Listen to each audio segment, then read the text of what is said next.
Projeto de pavimentos. Aula número 5, dimensionamento mecanístico de pavimentos. Neste primeiro módulo, nós vamos ver os critérios do dimensionamento mecanístico e os principais modelos de fadiga de misturas asfálticas. Os métodos mecanísticos empíricos de pavimento fazem uma modelagem numérica do pavimento real, transformando num sistema estrutural composto por camadas submetidas a um carregamento circular uniforme. O carregamento é considerado carregamento de curta duração e um elevado número de repetições. Calculam-se as tensões e as deformações. Para isso, há necessidade da utilização de modelos numéricos, como visto. Os parâmetros de propriedade das camadas são obtidos através de ensaios dinâmicos de laboratório. Os modelos numéricos permitem a adoção de parâmetros com natureza probabilística. Estabelecem-se critérios de ruptura e, com isso, pode-se desenvolver modelos de previsão de desempenho.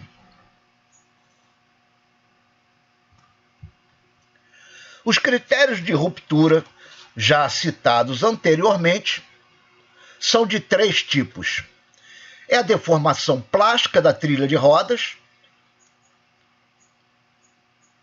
que é a deformação permanente do pavimento, o trincamento por fadiga, que no seu estágio final apresenta-se sob a forma de couro de jacaré, e a terceira possibilidade é a ruptura do subleito, que são critérios já vistos anteriormente. O método empírico do DNR, convém assinalar, que é baseado no ensaio CBR, ele historicamente apresenta um bom comportamento quanto à deformação permanente, uma vez que o ensaio CBR é um índice de resistência do solo, apesar de não ser um ensaio propriamente de resistência, mas é um indicador de resistência e de deformabilidade do solo. Por isso, historicamente, se observou que esse método tem um bom desempenho quanto à deformação permanente. No entanto, é um método que não leva em conta e não permite a verificação quanto à vida de fadiga desse pavimento. Em consequência, o método mecanístico, por trabalhar com ensaio de carga repetida e de módulo de resiliência, é um ensaio que substitui o CBR, uma vez que ele permite avaliar o comportamento dos materiais quando submetido a carregamento repetido e não a carregamento estático, como o ensaio CBR. Os métodos mecanísticos, eles permitem a utilização de parâmetros com distribuição probabilística de propriedades, no lugar dos cálculos determinísticos do método empírico do DNR, e o emprego de recursos computacionais permitem o refinamento dos cálculos de tensões e deformações. Considerando, então, os parâmetros críticos de ruptura dos pavimentos, nós estaremos interessados inicialmente na deformação ou deflexão elástica da superfície do pavimento, uma vez que as tensões de tração e deformações de tração no revestimento são fortemente dependentes da deflexão elástica do pavimento. Este será, então, um dos parâmetros a ser calculado.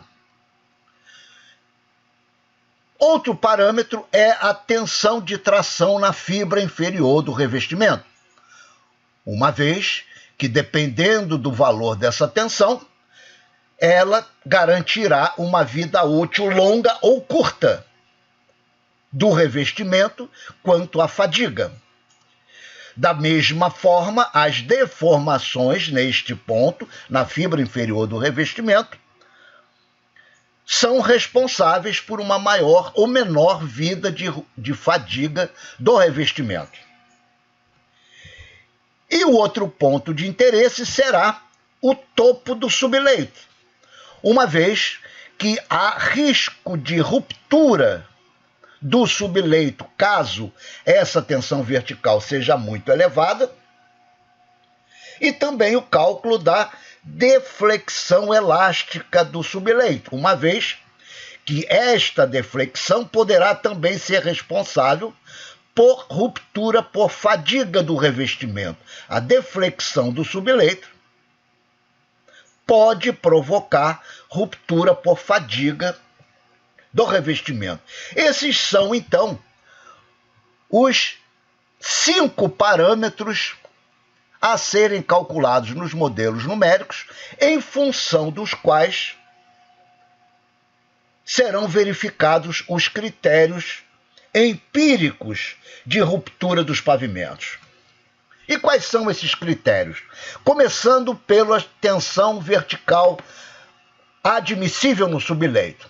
Historicamente, existem alguns critérios internacionais de se verificar a tensão máxima no subleito, começando pelo critério de Elkelon e Klon, de 1962.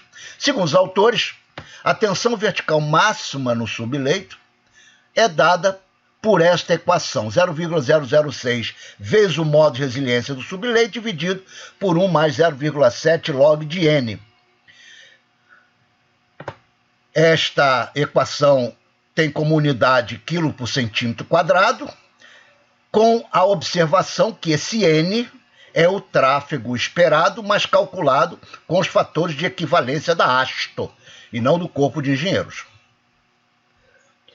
Esses autores, Yoder e Witzak, em 75, apresentaram uma outra equação da tensão vertical máxima no subleito, como sendo 0,035 vezes o CBR do subleito elevado a 1,5.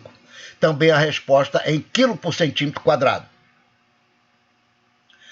A AREMA, que é a Associação Americana de Ferrovia, tem também um antigo critério de limitação da tensão vertical no subleito, através dessa equação, 70 vezes o CBR do subleito dividido por 100 vezes N, onde esse N é um número que varia de 5 a 6 e a resposta em quilo por centímetro quadrado. Este critério, no Brasil, ele tem se mostrado extremamente dispensável, uma vez que os solos brasileiros, os subleitos brasileiros, têm se mostrado um comportamento excelente, praticamente inexiste casos de ruptura de subleito por excesso de tensão vertical.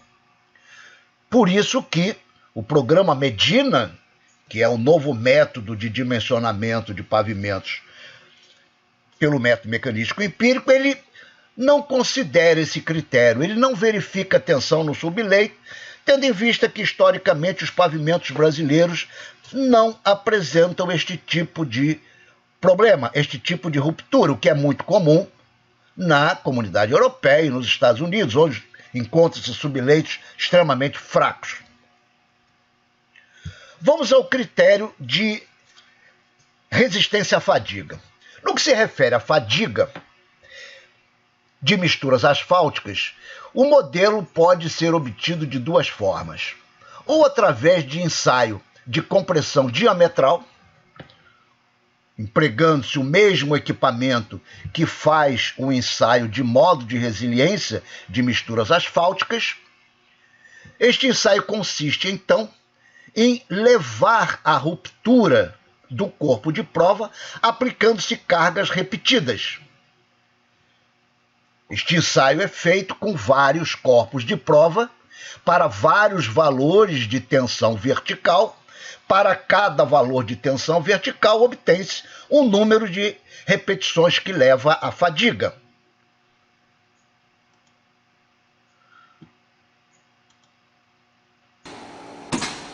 O ensaio, então, mostrado nesse vídeo,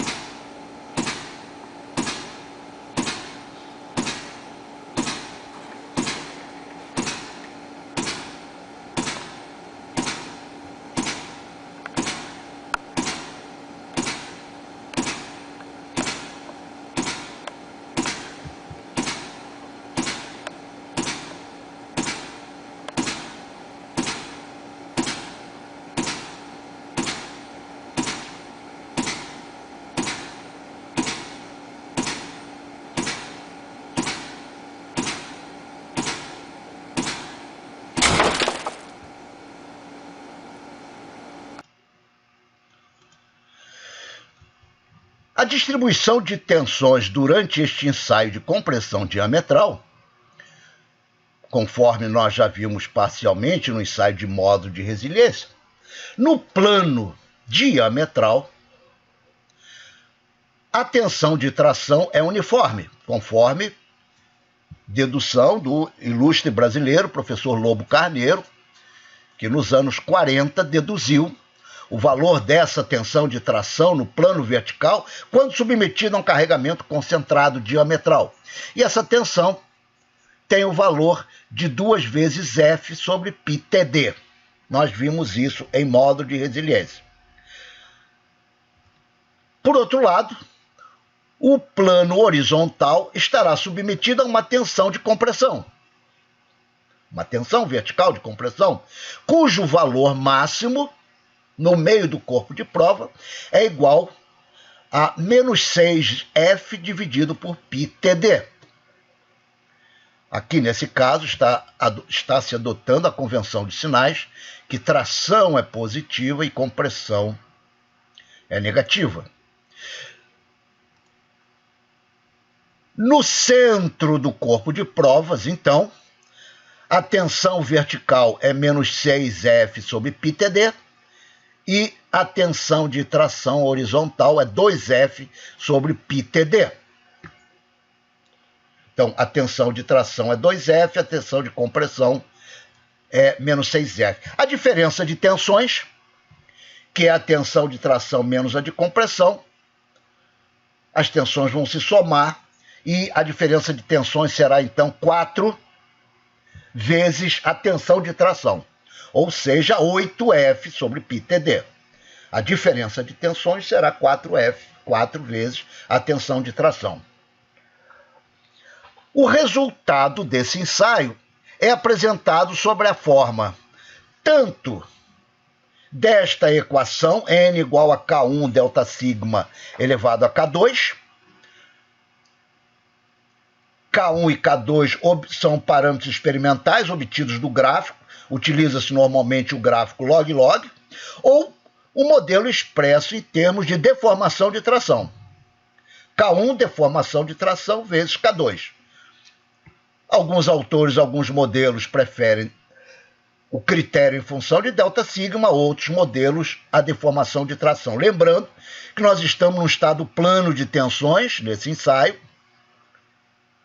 Esta deformação de tração é igual, vide lei de Hooke generalizada. Esta deformação de tração é igual a tensão de tração dividido por E menos o coeficiente de Poisson vezes a tensão de compressão dividido por E. O gráfico resultante desse ensaio é algo dessa forma. Normalmente, esse ensaio é feito a 25 graus. Aqui está o resultado de uma pesquisa de vida de fadiga, onde se variou a temperatura do ensaio. Esta é uma mistura asfáltica com CAP 3045. Então, aplicou-se vários valores de tensões, vários valores de diferença de tensões, obtendo a vida de fadiga, cujo resultado foi ajustado por uma reta. Evidentemente que quanto menor a temperatura, maior a vida de fadiga. O revestimento asfáltico é muito influenciado pela temperatura. Quanto mais quente, menor a vida de fadiga dos pavimentos. E assim obtém-se o modelo de fadiga em termos de diferença de tensões para este tipo de ensaio de compressão diametral. Existe, no entanto, um outro tipo de ensaio, que é o ensaio de deformação controlada. Enquanto que nesse ensaio se aplica uma tensão constante, repetida, o valor da tensão é controlado, é constante. Nesse ensaio, o que é constante é a deformação. Esse é um ensaio chamado ensaio de 4 pontos. Os dois da extremidade são fixos e este carro no meio se desloca para cima e para baixo com uma deformação constante, medindo-se a carga resultante. O que acontece é que, à medida que se vai repetindo o valor da carga, a tensão vai diminuindo até levar o corpo de prova à ruptura. E a resposta desse ensaio de deformação controlada é uma curva também ajustada numa escala log-log, é uma reta, onde o resultado é expresso em termos de deformação de tração versus número de golpes. A linha americana e europeia usa muito esse tipo de modelo, mas aqui no Brasil se usa mais o ensaio de tensão controlada. Os modelos de fadiga mais famosos, vamos começar pelo modelo brasileiro de Salomão Pinto, que foi, na sua tese de doutorado de 1991, apresentou os primeiros modelos de fadiga para misturas asfálticas brasileiras, apresentando um modelo de fadiga em função da diferença de tensões, delta sigma, e um modelo de fadiga em termos de deformações, uma vez que ele fez ensaio tanto de deformação controlada quanto de tensão controlada. Então, este é o N máximo obtido em laboratório em função da diferença de tensões. E esse N é o N calculado com parâmetros do corpo de engenheiros. Nesta mesma tese do professor Salomão Pinto, ele estudou a pavimentação da rodovia Niterói-Manilha e observou durante 6 anos até o início do trincamento. E ele teve a oportunidade de comparar o número de repetições da carga, uma vez que nesse período a rodovia foi monitorada, o tráfego foi contado, então ele tinha o valor do tráfego real que levou a rodovia à ruptura e o tráfego previsto em laboratório. Com isso, ele pôde comparar o tráfego real medido no campo com o tráfego aplicado em laboratório até levar à ruptura, uma vez que se reconhece que o ensaio em laboratório é muito mais rigoroso do que a solicitação de campo. O ensaio de laboratório, ele não para, ele é ininterrupto, o carregamento é ininterrupto. Já no campo, a rodovia tem períodos de descanso, principalmente à noite, quando o tráfego é muito pequeno. Isso faz com que a vida útil real de campo seja maior. E o Salomão Pinto conseguiu relacionar o N de laboratório com o N de campo, determinando o conhecido como fator campo-laboratório, ou shift factor. Esse fator é a relação entre o N observado no campo e o N medido em laboratório. Em sua tese de doutorado, o professor Salomão Pinto identificou que esse fator campo-laboratório é da ordem de 10 à quarta, ou seja, a vida de fadiga medida em laboratório deve ser multiplicada por 10 à quarta para se prever a vida de fadiga no campo. Outros critérios de fadiga podem ser encontrados, por exemplo, na norma DENIT PRO 269. Esses critérios são de autoria dos professores Ernesto Proja e também Salomão Pinto, com novos ensaios de laboratório, e eles chegaram a 2 modelos de fadiga em função da deflexão máxima da superfície. Então, em função da deflexão da superfície, em função do N, o N final, N de ruptura, N de failure, NF, obtém-se a deflexão admissível. Então, para cada valor de N, existe uma deflexão máxima na superfície. Se essa primeira equação é para espessuras de pavimento menor que 10 centímetros, e essa segunda equação para espessuras de pavimento maiores de 10 centímetros. Os mesmos autores reconhecem que o N de ruptura é igual a um N de laboratório multiplicado por um fator campo laboratório. No caso dessas equações, esse fator campo laboratório é igual a 10 ao quadrado, é igual a 100. O Instituto de Asfalto americano, o Asphalt Institute, em 1972, também divulgou um critério de fadiga em função da deflexão admissível do subleito. Então, para um determinado N, obtém-se a deflexão máxima admissível no pavimento, na superfície do pavimento, onde esse N é o N calculado com os parâmetros do corpo de engenheiros. Esta equação faz parte de uma norma do DENIT de projeto de reforço, que é a PRO 11, de 1979. Outros critérios em função da deformação agora do subleito. Critérios de ruptura do revestimento em função de deformação do subleito. Os mais conhecidos são o critério da Shell, onde o N máximo em função da deformação vertical do subleito é dado por essa equação, onde os parâmetros A e B dependem do nível de confiança da estimativa. Para o nível de confiança de 50%, A é 0,028 e B menos 0,25 e assim sucessivamente. Mais uma vez, o Instituto de Asfalto americano adotou um critério de fadiga em função da deformação do subleito dada por essa equação. Entra-se com a deformação do subleito e obtém-se o N máximo em função dos parâmetros da hasto, o N da hasto. O LCPC francês, Laboratório Central de Pont-Chaussée, também um modelo semelhante ao Instituto de Asfalto, com pequenas variações nos coeficientes. Então, o modelo do LCPC também permite calcular o N máximo da hasto, pelo critério da hasto, em função da deformação vertical do subleito. Felipe Franco, na sua tese de doutorado, em 2007, ele fez um levantamento de uma quantidade muito grande de ensaios de fadiga disponíveis no laboratório da COP.